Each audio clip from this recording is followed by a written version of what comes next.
So welcome once again students and welcome to our Kaya Commerce Academy.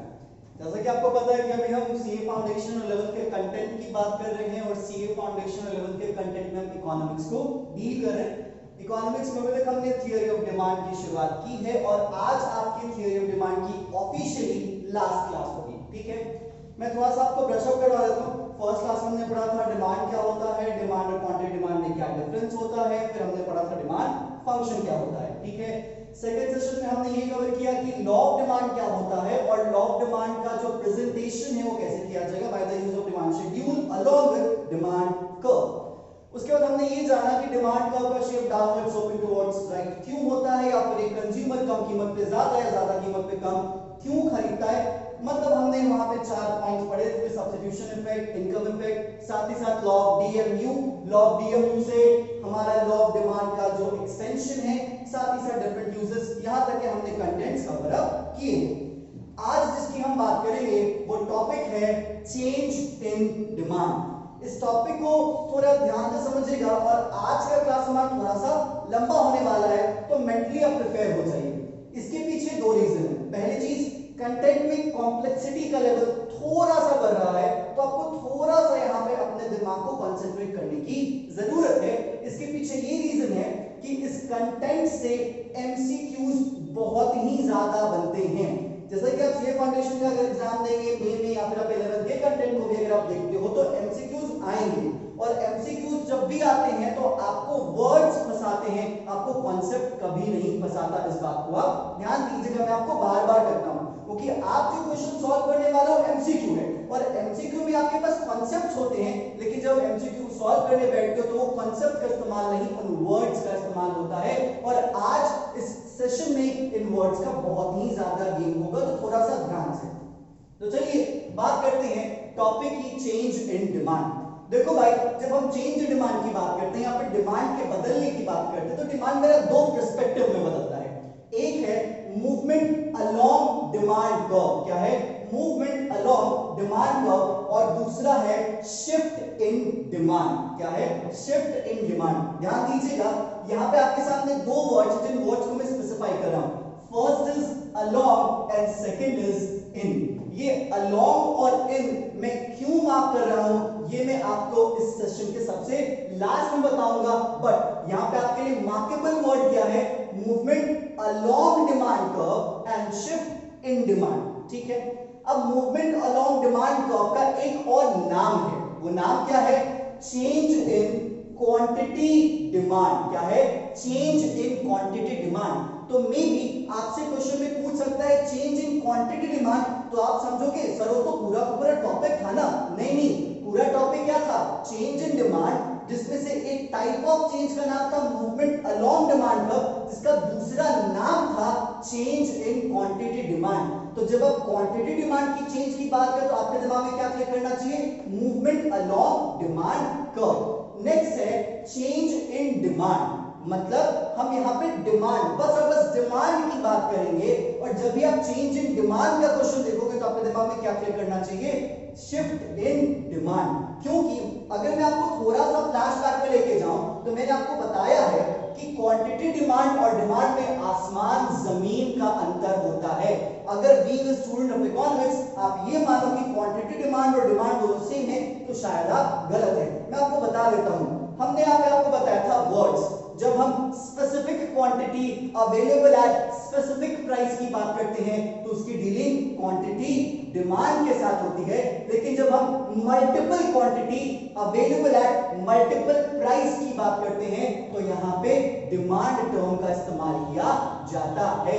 तो अगर आपसे पूछे कि बताओ चेंज इन डिमांड का दूसरा नाम क्या है तो आप क्या बोलोगे, शिफ्ट इन डिमांड। और अगर आपसे पूछे कि चेंज इन क्वांटिटी डिमांड क्या है तो आप क्या बोलोगे, मूवमेंट अलोंग डिमांड कर्व। अब देखो, मैं थोड़ा सा फिर से आपको पीछे लेके जाता हूं। आपको पढ़ाया गया है फैक्टर्स अफेक्टिंग डिमांड, मतलब डिमांड को अफेक्ट करने वाले, डिमांड को चेंज करने वाले फैक्टर्स। मैं आपको मार्क करता हूं। सबसे पहला क्या था, प्राइस ऑफ और कमोडिटी, सामान की अपनी कीमत। दूसरा था यहाँ पे प्राइस ऑफ रिलेटेड गुड्स, ठीक है। तीसरा था इनकम ऑफ कंज्यूमर, नेक्स्ट था taste and preferences of consumer, next था फ्यूचर एक्सपेक्टेशन अबाउट प्राइस, उसके बाद था वेदर एंड क्लाइमेट, उसके बाद था number of population, then distribution of income, then था आपका कंपोजिशन ऑफ पॉपुलेशन, देन था आपका गवर्नमेंट पॉलिसी, देन था आपका एडवर्टाइजमेंट लेवल। हमने इतने सारे पॉइंटर्स पढ़े थे, मतलब ये तो हमें पता है कि इन सभी पॉइंटर्स के पास, इन सभी फैक्टर्स के पास इतनी ताकत है कि मेरे डिमांड को बदल सकते हैं, व्हिच मींस या तो मेरे डिमांड को इंक्रीज कर सकते हैं या तो मेरे डिमांड को डिक्रीज कर सकते हैं। मतलब यही जो फैक्टर्स है मेरे डिमांड को बदलेंगे। तो सवाल है कि क्या ये सारे फैक्टर्स मिलके मूवमेंट भी करेंगे और ये सारे फैक्टर्स मिलके शिफ्ट भी करेंगे क्या? Not at all. इसमें से कुछ फैक्टर्स हैं जो कि मूवमेंट के जिम्मेदार होंगे और इसमें से कुछ फैक्टर्स हैं जो कि शिफ्ट के जिम्मेदार होंगे। तो सर कौन कौन से फैक्टर्स हैं जो कि मूवमेंट को लेके आएंगे और कौन कौन से फैक्टर्स हैं जो कि शिफ्ट को लेके आएंगे? ध्यान दीजिएगा, मैं यहाँ पे फिर से माफ कर रहा हूं क्योंकि यही सवाल बनेगा आपके लिए कि ऐसे कौन कौन से फैक्टर्स हैं जो कि मूवमेंट को लेके आते हैं, ऐसे कौन कौन से फैक्टर्स हैं जो कि शिफ्ट को लेके आते हैं। समझिएगा, movement along demand curve happens only in the change in the price of own commodity। Movement के पीछे रीजन मात्र एक फैक्टर है, वो एक फैक्टर कौन है? उस सामान की अपनी कीमत, which means price of own commodity। तो सर बाकी सारे फैक्टर्स by assumption, बाकी सारे फैक्टर्स के कारण अगर मेरे डिमांड में चेंज होता है तो सभी एक केस की तरफ जाते हैं, इसका नाम क्या है? Shift in demand. तो अगर क्वेश्चन पूछे कि बताओ मूवमेंट क्यों होता है तो आप क्या कहोगे? Only due to change in own price of the commodity. और अगर आपसे पूछे कि शिफ्ट क्यों होता है तो आप कहोगे accept in the change of own price of commodity। मतलब उस सामान की अपनी कीमत के अलावा जितने भी फैक्टर्स हैं अगर उनमें बदलाव हो और अगर डिमांड बदले तो वो सब कौन से केस में काउंट किया जाएगा? शिफ्ट इन डिमांड में काउंट किया जाएगा। तो मैं आपके लिए वन लाइनर पास कर देता हूं। Movement happen only due to change in own price of the commodity and shift happen only due to change in own price of the commodity as a exception। आप उसका as exception रखोगे, बाकी जितने भी factors हैं अगर वो बदले, जैसे अगर आपका इनकम बदला तो क्या होगा? आप बताओ बोल सकते हो। अगर आपके इनकम में चेंज हुआ तो शिफ्ट होगा या मूवमेंट होगा? शिफ्ट होगा। अगर टेस्ट एंड प्रेफरेंस में चेंज हुआ, डिमांड बदला तो शिफ्ट हुआ। अगर सीजन एंड वेदर में चेंज हुआ तो, गवर्नमेंट पॉलिसी बदली तो, एडवर्टाइजमेंट बदला तो, नंबर ऑफ पॉपुलेशन चेंज हुआ तो, क्लियर क्या? मतलब शिफ्ट के पीछे बहुत सारे रीजंस हैं, मूवमेंट के पीछे मात्र एक रीजन है। क्लियर क्या? तो इसीलिए क्वेश्चन कुछ इस तरीके से फ्रेम किया जाएगा, समझिएगा। Change in quantity demand happens, I will repeat, change in quantity demand happens only due to option 1 price of related goods, option 2 change in income of consumer, option 3 change in own price of commodity and option 4 change in number of population। क्या जवाब होगा? Option number 3, which means मैंने quantity demand पूछा था ना, और quantity demand का रिश्ता किससे? मूवमेंट से। और मूवमेंट क्यों होता है? Only due to own price. बाकी सब किस में जाएगा? आपके शिफ्ट में जाएगा। तो इसीलिए क्योंकि यहाँ पे क्वेश्चन थोड़ा सा ट्रिकी कर दिया जाता है, वो ट्रिकी नहीं होता बट वर्ड्स को रिप्लेस कर दिया जाता है। वो आपसे सीधा मूवमेंट नहीं पूछेंगे, वो क्या पूछेंगे? चेंज इन क्वांटिटी डिमांड क्यों होता है। तो अगर आपको ये पता होगा कि मूवमेंट का रिश्ता क्वांटिटी डिमांड के साथ है और शिफ्ट का रिश्ता डिमांड के साथ है, आप आंसर को क्लिक करोगे, आपके मार्क्स आ जाएंगे। ये हुआ। अब चलिए एक स्टेप आगे जाते हैं। जब हम चेंज की बात करेंगे, किसकी बात करेंगे? जब हम चेंज की बात करेंगे तो चेंज मैक्सिमम डुअल एस्पेक्ट में आएगा, या तो चीजें इंक्रीज होंगी या तो चीजें डिक्रीज होंगी। तो हम यहाँ पे मूवमेंट की बात करें और चेंज इन क्वांटिटी डिमांड की बात करें तो डुअल एस्पेक्ट क्यों होंगे? पहला होगा इंक्रीज इन क्वांटिटी डिमांड, या तो क्वांटिटी डिमांड क्या होगा? इंक्रीज होगा, और दूसरा होगा डिक्रीज इन क्वांटिटी डिमांड, मेरा क्वांटिटी डिमांड कम होगा। ठीक है, ठीक उसी तरीके से चेंज इन डिमांड भी डुअल एस्पेक्ट में ही आएगा। First is increase in demand and second is decrease in demand. इस बात को ध्यान दीजिएगा कि इंक्रीज इन क्वांटिटी डिमांड और इंक्रीज इन डिमांड में अंतर है। डिमांड किसका केस लेके आता है? शिफ्ट का, और क्वांटिटी डिमांड किसका केस लेके आता है? मूवमेंट का। ये बात इस टॉपिक में बार बार रिपीट कर रहा हूं क्योंकि सीपीटी के एग्जाम्स की बात हो या सीए फाउंडेशन के एग्जाम्स की बात हो या सीबीएसई के 11th के एग्जाम्स की बात हो, हमेशा क्वेश्चन इसी एस्पेक्ट पे सेट किए जाते हैं जहां पे बच्चे फंसे। तो अगर आपके सामने इंक्रीज इन क्वांटिटी डिमांड और इंक्रीज इन डिमांड दोनों है तो केस आपके सामने क्लियर होना चाहिए कि मूवमेंट की कहानी है या शिफ्टिंग की कहानी है। तो चलिए मैं मूवमेंट को पहले पूरी तरीके से कंप्लीट करता हूं। बात हो रही थी इंक्रीज इन क्वांटिटी डिमांड और डिक्रीज इन क्वांटिटी डिमांड की। इंक्रीज इन क्वांटिटी डिमांड का एक दूसरा नाम है, that's called extension in demand. क्या? Extension in demand. यहां पे क्वांटिटी डिमांड नहीं लगाते, या फिर आप कह सकते हो एक्सपेंशन इन डिमांड। क्या? एक्सपेंशन इन डिमांड मतलब अगर डिमांड एक्सपैंड कर रहा है या डिमांड एक्सटेंड कर रहा है मतलब इंक्रीज इन क्वांटिटी डिमांड का केस कंसीडर किया जाएगा। दूसरा क्या? Contraction in demand. क्या? Contraction in demand. कॉन्ट्रैक्शन का मतलब होता है सिकुड़ना, मतलब डिमांड क्या हो रहा है? क्वांटिटी डिमांड क्या हो रहा है? कम हो रहा है। क्लियर? क्या? जैसा कि मैंने आपको बताया कि मूवमेंट क्यों होता है? बस उस सामान की अपनी कीमत के कारण, ठीक है। और अगर मूवमेंट में क्वांटिटी डिमांड बढ़ रहा है तो उसके पीछे क्या रीजन होगा? एक सिंपल सा रीजन होगा, सर प्राइस कम हुई होगी, क्योंकि प्राइस कम होगी तो डिमांड क्या होगा?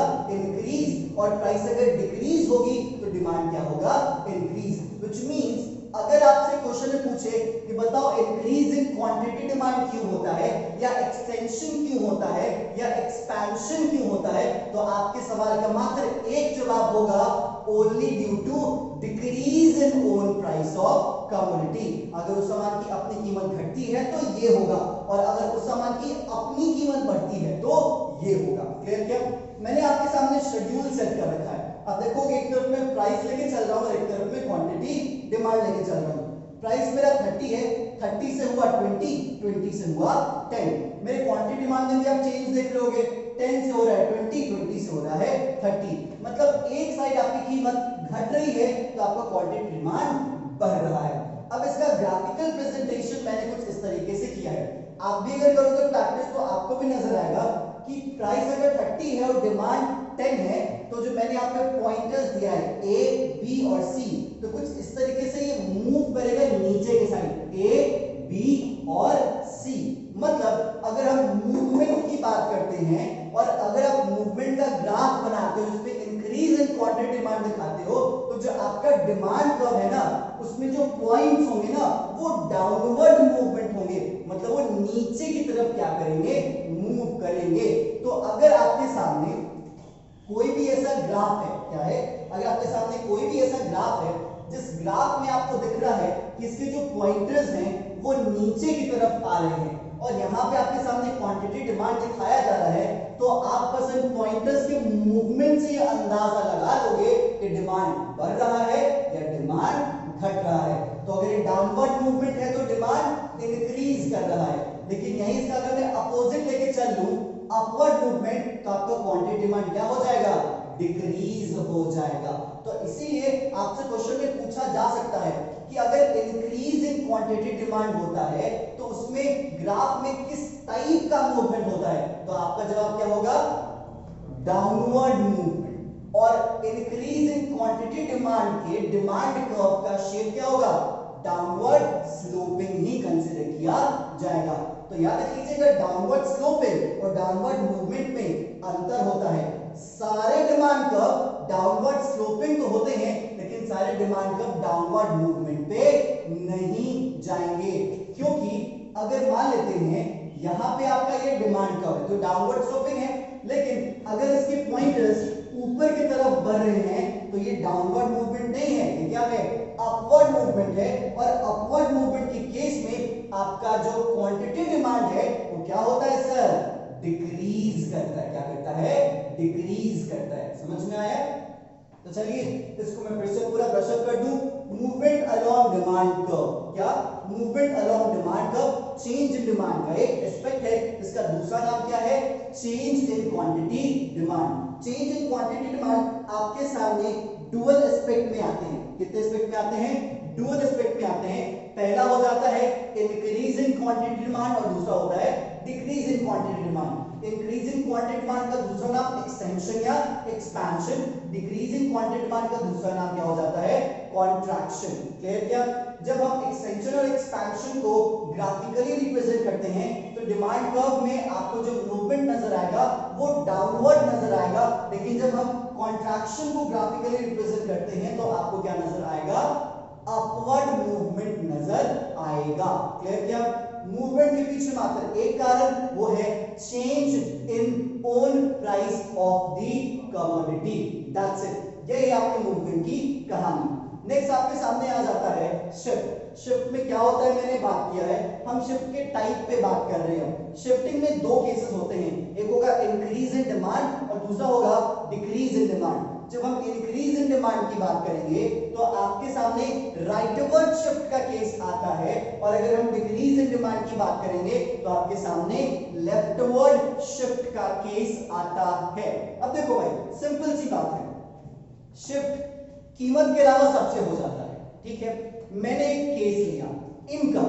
ठीक है, इनकम के केस में दो टाइप के गुड्स हो जाते हैं, एक होता है नॉर्मल और एक होता है इंफीरियर। जैसे कि आपको मैंने ऑलरेडी बता रखा है पहले के सेशंस में, नॉर्मल गुड्स ऐसे गुड्स होते हैं जिनका इनकम इफेक्ट पॉजिटिव होता है, और इंफीरियर गुड्स ऐसे होते हैं जिनका इनकम इफेक्ट नेगेटिव होता है। इनकम इफेक्ट पॉजिटिव और नेगेटिव का मतलब क्या? अगर इनकम बढ़ेगी तो डिमांड भी बढ़ेगा, ये केस नॉर्मल का है। और अगर आपकी इनकम घटेगी और अगर डिमांड भी घटेगा तो ये नेगेटिव इनकम इफेक्ट है। सॉरी, अगर आपकी इनकम घटेगी और डिमांड बढ़ेगा तो ये नेगेटिव इनकम इफेक्ट है, और ये केस किसका है? इंफीरियर का काम किया जाता है। अब देखो, मैंने प्राइस को कांस्टेंट लिया है 20-20-20। ठीक है, मैं इनकम को इंक्रीज कर रहा हूं। इनकम 10 है, 10 से 20 है, 20 से 30 है, और उसके अकॉर्डिंग मैंने डिमांड को भी इंक्रीज कर दिया है 10, 20, 30। तो आपको यहां पे क्या नजर आ रहा है कि इनकम के साथ मेरा डिमांड भी क्या हो रहा है? बढ़ रहा है। तो ये केस किसका होगा? नॉर्मल का या इंफीरियर का? नॉर्मल का। किसका होगा? ये नॉर्मल गुड्स का केस माना जाएगा। उसी तरीके से मैंने सेकंड शेड्यूल में भी यही चीज करा है, प्राइस को मैंने कांस्टेंट रखा है 20-20-20, लेकिन इस बार मैं इनकम को डिक्रीज कर रहा हूं। आप देख पा रहे होंगे it's 30, 20 and then 10, and along with decrease in income you can see respectively decrease in demand, that's called 30, 20 and 10। मतलब ये जो शेड्यूल है ये इस अजम्पशन पे है कि हम इनकम को as a reason of change लेके चल रहे हैं, और उसमें भी हम नॉर्मल गुड्स की बात कर रहे हैं। जब मैं इसको ग्राफ पर रिप्रेजेंट करूंगा तो आपके सामने तीन तरह के क्या आएंगे? डिमांड कर्व्स आएंगे। Demand curve number A, demand curve number B, demand curve number C. ठीक है, और आप अपनी डिमांड पे फोकस कीजिए। किस पे फोकस कीजिए? डिमांड पे। तो आप देख रहे हो डिमांड 10 से 20, 20 से 30 हो रहा है, तो डिमांड 10 से 20 और 20 से 30। तो आपके सामने नए नए डिमांड कर्व हैं, और डिमांड कर्व जो चेंज कर रहा है वो शिफ्ट कर रहा है, वो भी किस साइड शिफ्ट कर रहा है? Right hand side. मतलब अगर आपका ये डिमांड कर्व पहला वाला है इनिशियल वन, तो अब ये दूसरा वाला है, फिर ये तीसरा वाला है, तो इसी को क्या कहा जाता है? Rightward shift. And along with rightward shifting आपको ये नजर आता है कि आपका डिमांड क्या हो रहा है? इंक्रीज कर रहा है। क्या कर रहा है? डिमांड आपका इंक्रीज कर रहा है। सेकेंड केस, जैसे इसका रिवर्स आप अपोजिट कर लीजिए। डिमांड पहले क्या था?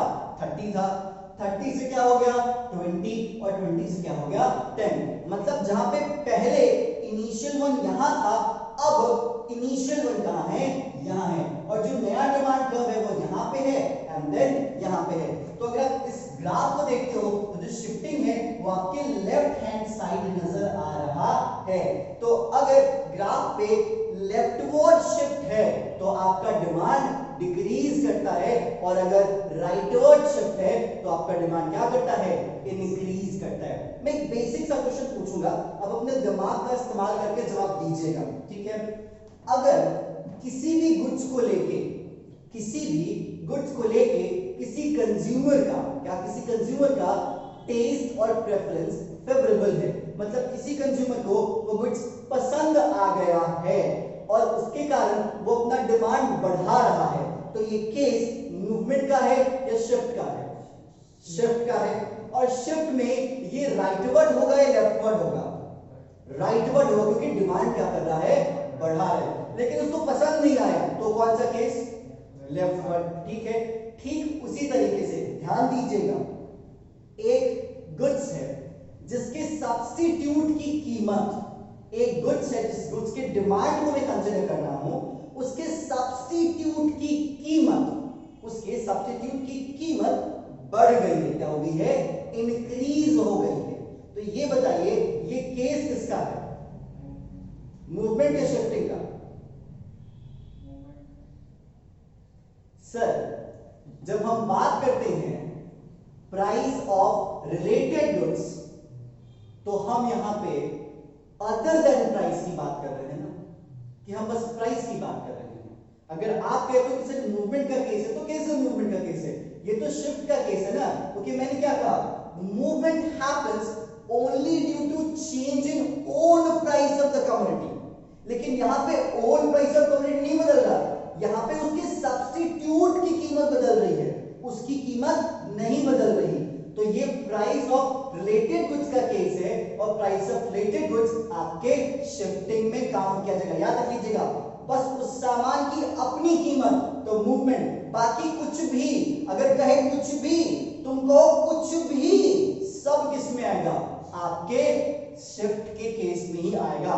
तो अगर आप चाय और कॉफी को लेकर चलते हो और अगर कॉफी की कीमत बढ़ गई जिसके कारण चाय के डिमांड पे फर्क पड़ेगा ही पड़ेगा, क्योंकि दोनों सब्स्टिट्यूट हैं, तो ये case price of related goods का है और ये शिफ्ट में आएगा। अब ये बताइए कि अगर चाय और कॉफी को लेकर चलते हो और कॉफी महंगा हो गया, ठीक है, तो चाय के डिमांड पे क्या फर्क पड़ेगा? चाय का डिमांड क्या होगा? बढ़ेगा। तो ये राइटवर्ड शिफ्ट होगा, लेफ्टवर्ड शिफ्ट होगा? राइटवर्ड, क्योंकि इंक्रीज इन डिमांड का केस है ना, इसका है इंक्रीज इन डिमांड का केस है। तो जैसे मैंने आपको ये कुछ एग्जांपल्स करवाए हैं, इसी तरीके से एग्जैक्टली इसी तरीके से आईसीएआई क्वेश्चन पूछते हैं या सीबीएसई भी क्वेश्चन पूछते हैं और इसी दिमाग का आपको इस्तेमाल करना है क्वेश्चंस को सॉल्व करने में। बाकी जब क्वेश्चन प्रैक्टिस करेंगे तो आपको ये चीज क्लियर हो जाएगी। तो हाँ जी, जो ऑनलाइन सेशंस वाले हैं वो भी अपने कुछ डाउट्स मेंशन कर लीजिएगा, जब हम डाउट सेशंस में मिलेंगे तो हम इन डाउट्स को भी सॉल्व करते चलेंगे। तो ये था आपका चेंज इन डिमांड जिसमें मूवमेंट और शिफ्टिंग की बात आई थी।